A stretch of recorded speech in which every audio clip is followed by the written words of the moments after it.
En esta ocasión les voy a enseñar en este video cómo restablecer de fábrica el repetidor Wi-Fi TP-Link modelo RE650 AC2600 para eliminar errores de conexión de internet y poder configurarlo desde cero.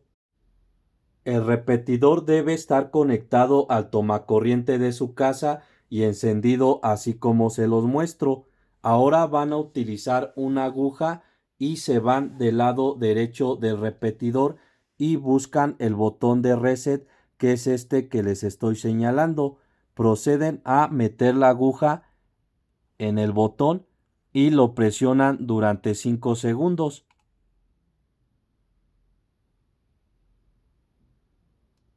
Sueltan el botón y vean cómo ya se apagaron estos foquitos LED de color azul, y eso significa que ya se reinició de fábrica el repetidor Wi-Fi TP-Link modelo RE650 AC2600 y ya se borraron todos los errores de conexión y ya pueden configurarlo desde cero y conectarlo con su router para mejorar y ampliar la señal de internet en zonas de su casa donde no llega.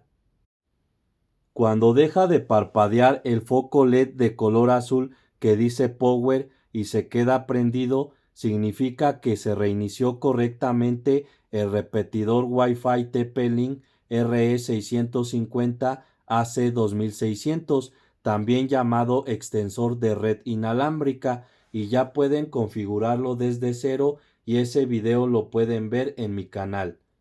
Esto sería todo, amigos de YouTube. Espero les sirva este video. Por favor, suscríbanse a mi canal. Cualquier duda déjenmela en los comentarios y por favor regálenme un like. Gracias.